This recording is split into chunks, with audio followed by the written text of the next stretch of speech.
where every word opens a new world. Welcome to the portal of stories. There are places where faith turns to silence, where prayers echo unanswered, and where light struggles to hold its ground. San Elias is one of those places. What began as a settlement of the devout slowly became a cradle for forgotten things, secrets buried beneath stone, pacts whispered in the dark, and rituals passed down through generations too afraid to speak of them. Fallen Angels is not merely a story of good and evil. It is a descent into the heart of belief, where truth and madness intertwine, and redemption demands more than just confession. It follows three unlikely allies: Mateo, the skeptic, Elena, the marked, and Javier, the believer, as they unravel the layers of an ancient cult bound to the memory of celestial rebellion. Some stories are warnings, others are calls. This is both. Enter San Elias, but do so with your eyes open and your soul guarded, because not all those who fall stay buried.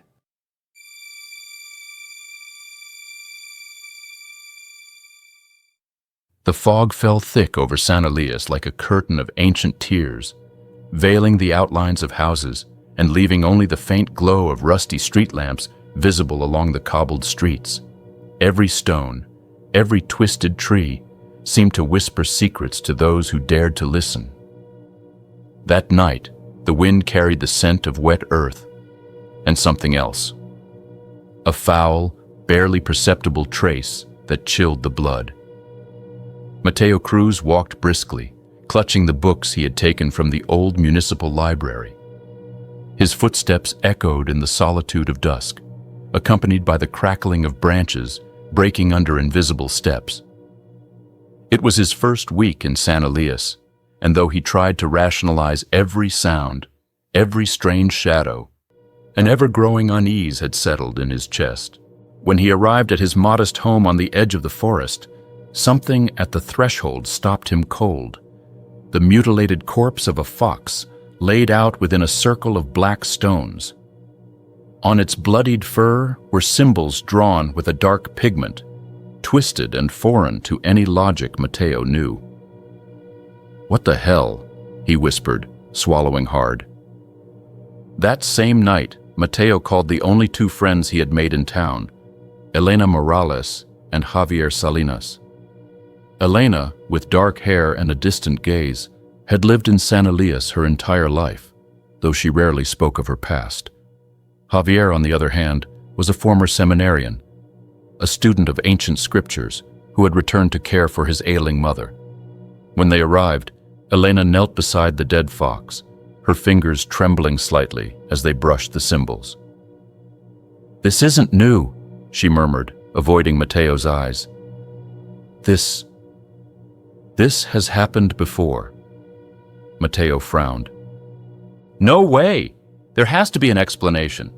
Some sick prankster, maybe a pagan rite by bored teens." Javier, however, stepped closer, his face pale and brow furrowed. "They're not pranksters, they're warnings."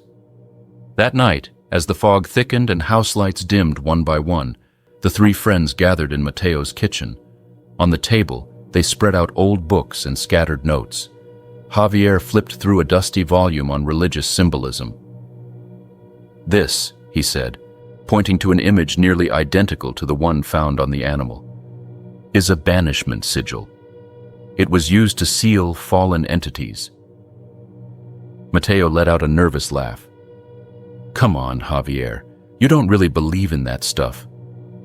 "I believe in what I see," Javier replied gravely. "And this is just the beginning." From deep within the forest came the sound of something breaking, not the natural crackle of wind-blown branches, but something heavier, something walking. Elena quickly shut the window. Mateo tried to laugh again, but the sound died in his throat. San Elias whispered, and without knowing it, they had just heard the first call. At dawn, the town of San Elias seemed to have forgotten the horrors of the previous night. Residents opened their doors, swept their sidewalks, and greeted each other with tense smiles, clinging to routine so as not to fall into the lurking madness. Mateo, Elena, and Javier met in the town square, next to the cracked fountain where, according to the elders, Saint Michael had once defeated a demon centuries ago.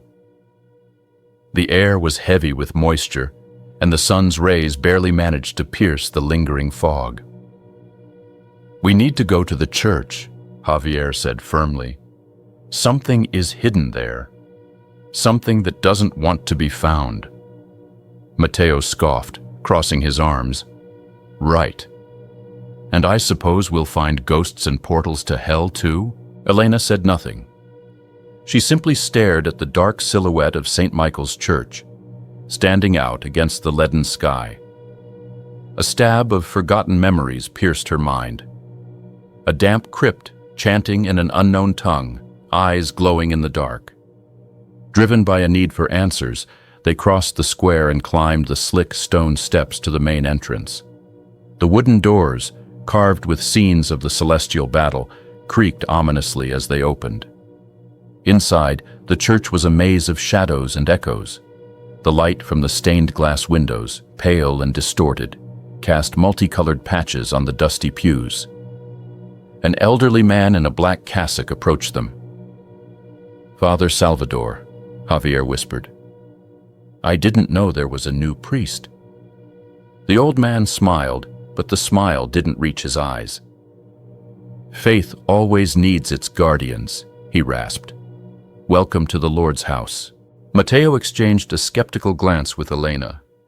Something about the man sent a chill down his spine, a sense of danger lurking behind the priest's kindly facade.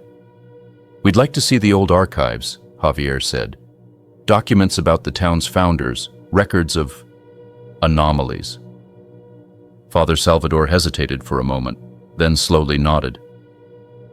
"San Elias has known trials and tribulations. But remember, some doors once opened cannot be closed." He led them to a back room where rickety shelves towered to the ceiling, packed with dust-covered tomes. As the priest withdrew, Javier dove into the books eagerly. "Here it is," he murmured, pulling out a cracked leather-bound volume. "The Last Judgment of San Elias." Mateo flipped through the pages, his skepticism wavering at the accounts of rebel angels, blood-sealed pacts, and a cult devoted to the fallen children of the heavens. Suddenly, Elena stopped in front of a deteriorated painting on the wall. A depiction of the archangel Michael, battling grotesque figures falling from the sky, their faces hidden beneath veils of shadow. A nearly erased phrase ran along the frame. "And he who breaks the seal shall unleash the wrath of the forgotten." A chill ran down Elena's spine. From the far end of the church, a sharp sound echoed, like an unseen force slamming a door shut. And in that instant, they knew they were not alone. Night fell over San Elias like a shroud, smothering the town in unnatural silence. Elena walked alone through the deserted streets, unable to shake the image of the painting from her mind. Every shadow seemed to move. Every dark corner whispered her name. When she arrived at her house, she found the door ajar. Her heart skipped a beat. Cautiously, she pushed it open and stepped inside. Everything was just as she had left it, except for one detail. On the dining table was an old framed photograph she didn't remember placing there. She approached and looked at it closely. It was a black and white image of a group of people standing in front of the church many years ago. In the center was a little girl, blindfolded. A tremor passed through her as she recognized something familiar in the child. It was her. A soft murmur, almost imperceptible, rose from the walls. Words in an unknown language filled the room. Elena backed away until she hit the door. "Stop!" she shouted, and the echo of her voice seemed to silence the whispers. She grabbed the photo and ran to Mateo's house, banging frantically on the door until he opened it, startled. "What's going on?" he asked. Breathless, she showed him the picture. Mateo frowned. "This doesn't make sense. You look 5 or 6 years old here. I don't remember any of this, Elena whispered. But something is forcing me to remember. Javier arrived shortly after, summoned urgently. He examined the photograph and went pale. It's an initiation ceremony, he said quietly. A forbidden ritual. The cult sealed a vow of silence with the children. Mateo closed his eyes, trying to rationalize. This could be anything. A fake, a sick joke. But Elena shook her head.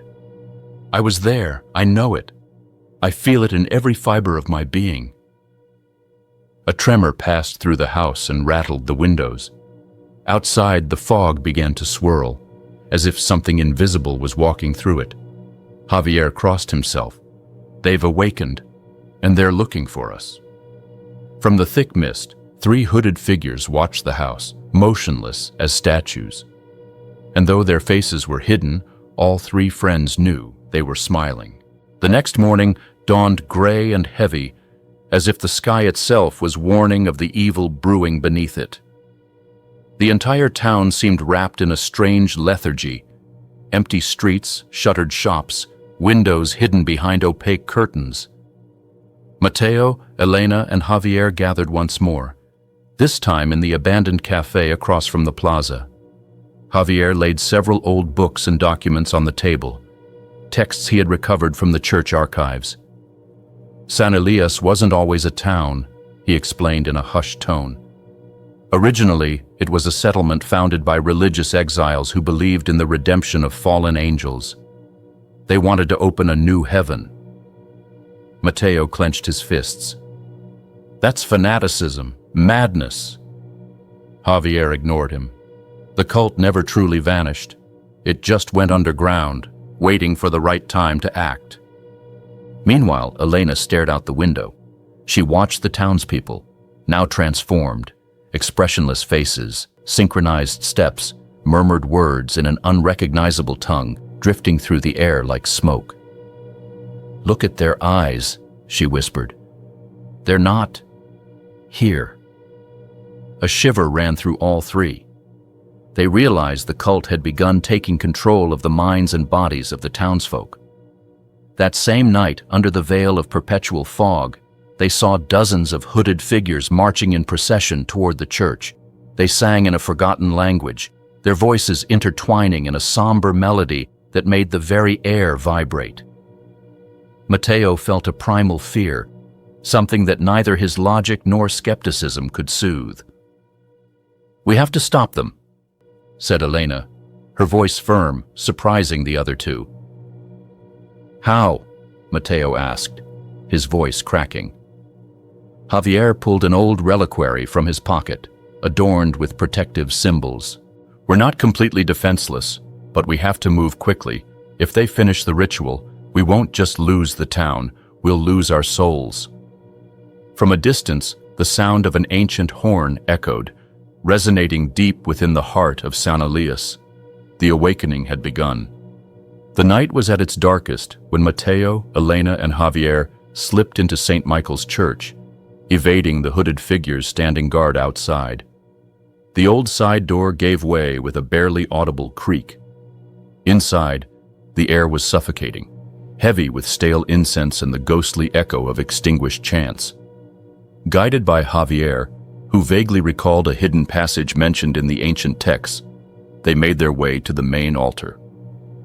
There, after sliding aside a heavy stone slab, they found a narrow opening spiraling down into the earth.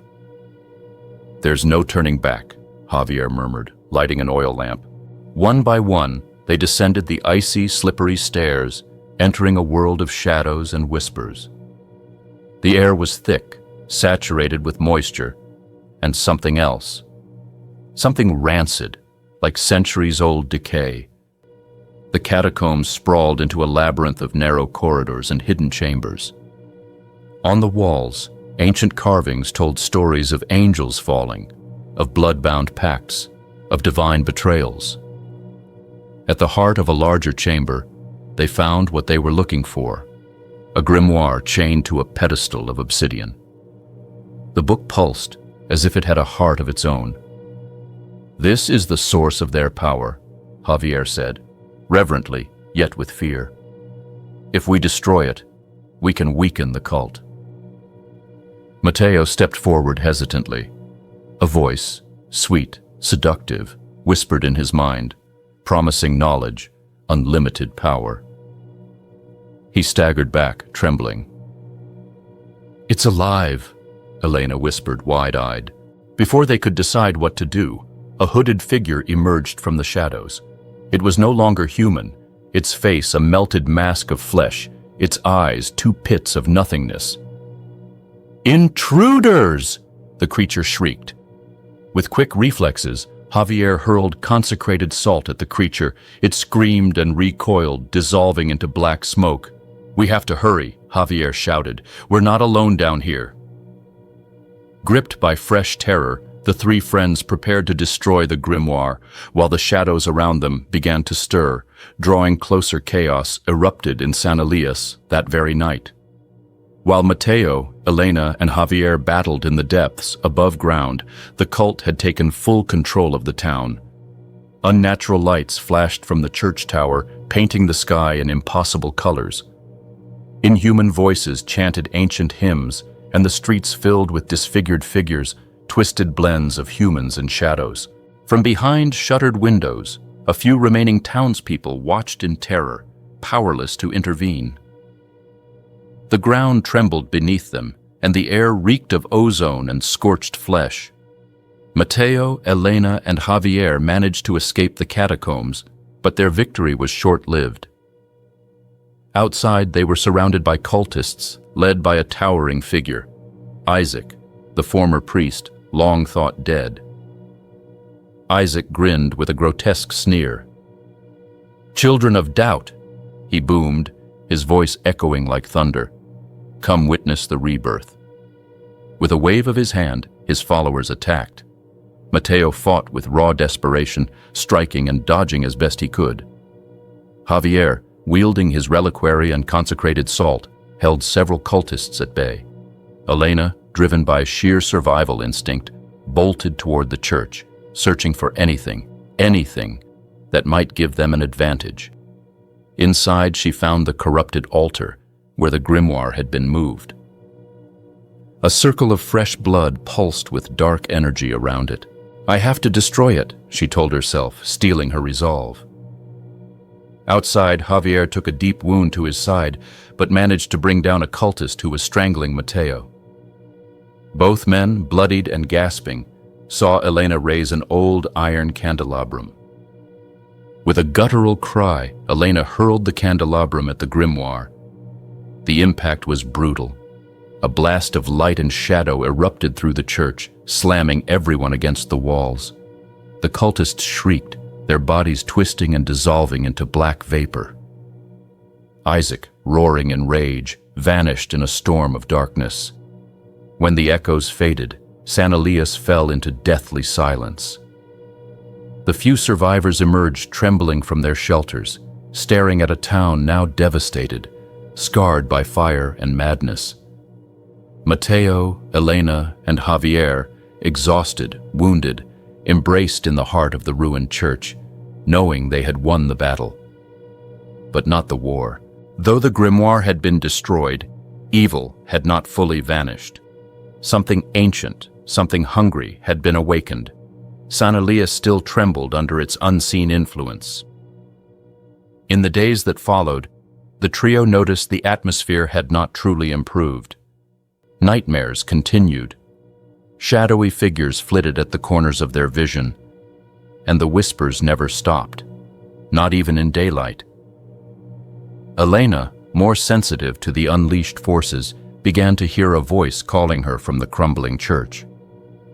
"There's something we didn't finish," she confessed one night to Mateo. Javier found the answer in a hidden text retrieved from the sacristy. Although the grimoire had been destroyed, the link to the fallen angels remained. To break it completely, they would need to perform a forgotten ritual: the breaking of the vow. The ritual required three things: the confession of the traitor, the sacrifice of the bearer, and the light of dawn over a purified altar. "Who's the traitor?" Matteo asked, tense. A long silence followed before Elena looked down.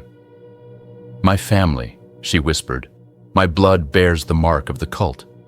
I am the traitor." The pain in her voice was unbearable. Matteo and Javier exchanged looks of disbelief and sorrow. The night before the ritual, San Elias felt more dead than ever. The few survivors hid behind locked doors, while a macabre murmur floated in the air like an omen of doom. At the appointed hour, the three walked to the ruined church. Javier, his hands shaking, traced a protection circle on the ground, while Matteo held the sacred relic. Elena stood at the center and began her confession. Her words, torn from the depths of her soul, echoed through the crumbling walls. When she finished, the ground quaked, and a deep fissure opened beneath the altar. From it rose amorphous shadows, grotesque figures desperate to stop the ritual. Matteo and Javier fought furiously, using every ounce of faith and knowledge to hold the entities back. With her last strength, Elena raised the relic and slammed it to the floor, shattering it in a burst of blinding light. When the brilliance faded, the shadows were gone. The first ray of sunlight pierced through the shattered ceiling and landed directly on Elena, who knelt, exhausted but alive. The bond had been broken. San Elias, at last, could breathe freely. The sun rose slowly, spilling golden light over the ravaged landscape of San Elias. The fog finally began to lift, revealing crumbled homes, empty streets, and a shattered church that stood like a monument to a forgotten war. Matteo, Elena, and Javier walked through the central plaza. Each step echoed like a heartbeat through the wounded town, a town that had faced darkness and chosen light. Though bruised and broken, they knew their duty had been fulfilled. The few remaining townspeople emerged timidly from their shelters. Their faces held fear, yes, but also hope. The evil had been contained, for now. Javier, leaning on a makeshift cane from his wound, looked at the ruined church with somber eyes. "Everything that was sacred here must be cleansed," he said. "Faith must be reborn, free from the shadows." Matteo stood silently. What he had seen had shattered his skepticism, but it had also renewed his will to protect what he loved. He knew he would never see the world the same way again. Elena, for her part, felt a strange calm. She had faced her inheritance, her fears, and she had chosen the good. Though the scars would never fade, she was free. At the old fountain, where Saint Michael was said to have defeated the demon, the three of them stopped. Javier, with trembling hands, placed the broken relic in the water. A soft light rose from beneath the surface, like a silent blessing. "Let's not forget what happened here," Elena whispered. Matteo nodded. "Nor what might happen again, if we let our guard down." San Elias began its slow rebirth, but in the deepest shadows of the earth, something still whispered, waiting for another mistake, another act of human arrogance. Because some angels, though fallen, never stop trying to fly. What remains in the mist? Years later, San Elias had changed its face. New generations grew up among the restored ruins, unaware of the darkness that once threatened to consume it. The streets were rebuilt, the church transformed into a local history museum, and the horrors of the past became whispers of the old, believed by few. Matteo, now a man of quiet gaze and solemn presence, became the town's school teacher. He taught children about truth, faith, and the importance of well-founded skepticism. Javier, whose health never fully recovered, became the historian of San Elias, the keeper of secrets shared only with those who earned his trust. Elena, after years of fighting her inner demons, found purpose as the town's silent guardian. Every night, she walked the streets, firm, discreet, always alert, always watching. But on certain nights, when the fog grew thick again, when the wind carried whispers in forgotten tongues, and the shadows seemed far too dark to be just shadows, the old ones remembered. They remembered that not everything can be sealed forever, and that, in the deepest corners of the earth, the fallen angels still dreamed of their return. Epilogue. The fog has lifted, but the memory lingers. Years have passed since the night the grimoire was destroyed and the cult was broken, but peace in San Elias is a fragile thing. Children laugh, bells toll, life returns. But the stones remember. Those who survived carry invisible scars. Mateo teaches truth. Javier guards history. Elena watches the night. The church now stands as a museum, its stained glass windows glowing softly in the sun, a symbol of rebirth. But beneath its foundations lie tunnels no one dares to reopen. And sometimes, when the fog returns and the wind speaks in unfamiliar tongues, the town holds its breath, for the fallen still dream in silence, for the forgotten still whisper beneath the earth, and for those who listen too closely, the shadows will answer.